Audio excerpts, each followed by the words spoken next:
Accessing the Ashby portal is extremely simple.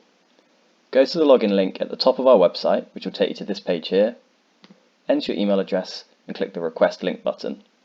This will send you an email with a link. Once you click that link, you'll be logged straight in.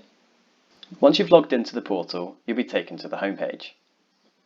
On the left-hand side, you'll see the navigation bar, which allows you to navigate to the different areas of the platform. And at the top on the right-hand side, you'll see the contact information for Ashby should you need to get in contact with us. On the home page itself, you can see the Work in Progress section. This shows the status of any orders that I've recently placed with Ashby. For example, here you can see a single order that is currently in production. An order will move through each of the 5 statuses until it's dispatched, and then it will be removed from this list. I can also see the estimated dispatch date, the carrier that it's going to be sent with, and the delivery address. And if I've recently placed more than one order, they'll be shown on top of each other in a list. Further down on the home page, you can see a graph showing the value and quantity of quotes and orders that you've placed with Ashby this year. You can use the drop down to change between the 2 different views. Further down the page, we have a breakdown of other statistics about the quotes and orders that I've made. For example, how many of my quotes have been converted to orders, how much I've spent on average over the past 12 months, as well as the categories of different items that I've ordered over the past 12 months. If you scroll back to the top of the home page, you'll see 3 boxes: the customer font colour, the customer second colour, and the company picture. Now these have an effect on the appearance of the portal itself, but more importantly they affect the appearance of the unbranded PDF, which we'll go through later in the video, which is a great way to be able to easily send a quotation to your customer based on the quotation we've given you, and have this be matched to your brand. If I scroll further down, I'll see a timeline which shows any recent events in relation to the quotes and orders that I've placed with Ashby. If I scroll even further down, I'll see more company stats. On the left-hand side, if you click Quotes, you'll be taken to view a full list of the quotes that you've ever placed with Ashby. In the table here, you can see some of these rows are grey and some are white.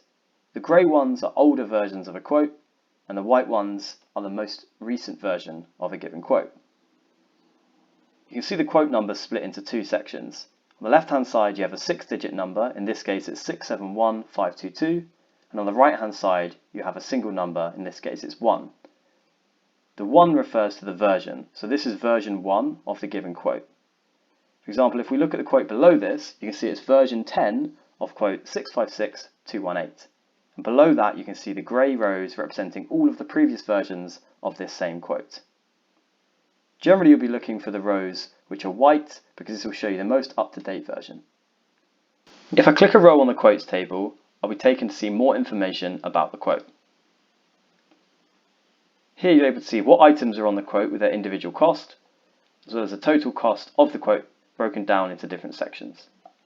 I can see the delivery information at the bottom as well. From here I can either return to the quotes page, or I can choose to convert this quote into an order by clicking this button here. Once I do this, I'm able to change the reference for the order, click confirm, and this quote has now been turned into an order. Now, because this account is set up as an upfront customer, which means I have to pay upfront before the order is made, here I can see a link to make the payment. If you're a 30-day customer, on this section here, you won't see anything. At the top of both a quote and an order, you can see the Versions tab and the History tab. Versions are created each time a change is made to either a quote or an order. You can expand a version to see more information and print a summary of each of the versions. In this case, it's fairly simple because there was a single quote version which was converted into an order.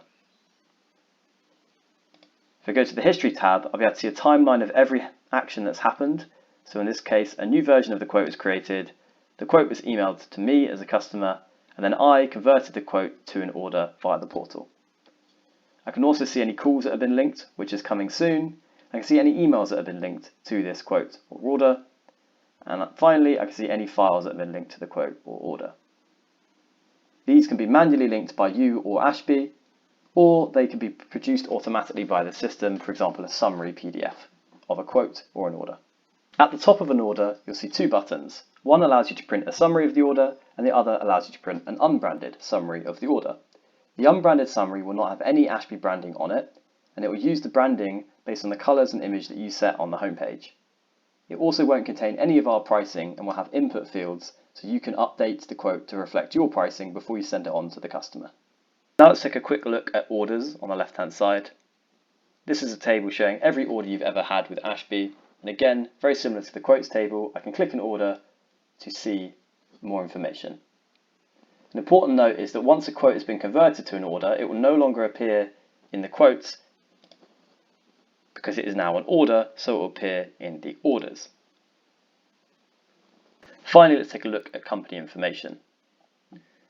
This allows you to change core information about the company, such as your VAT number and your website. It also allows you to manage the contacts at your company. Important note here is that a contact can either be a person or generic. Generic would be something like office or admin, which would be accessed by multiple people. Another important note is the order email override field.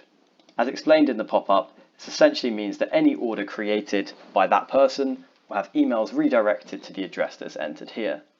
This is used because the email address at the top has to be unique per individual for the purposes of logging into the platform. However, it might be the case that you want every order email to go to a given address, and in that case, you can enter that address here. You can change your marketing preferences, and you can also scroll down and change your addresses or add new ones. These are used when creating orders and also invoices. So that's a brief run through of the Ashby Portal platform. If you have any questions, make sure to check the information dots scattered around the platform, which give you an explanation of how each section works. And if you need further help, please don't hesitate to give us a call or an email.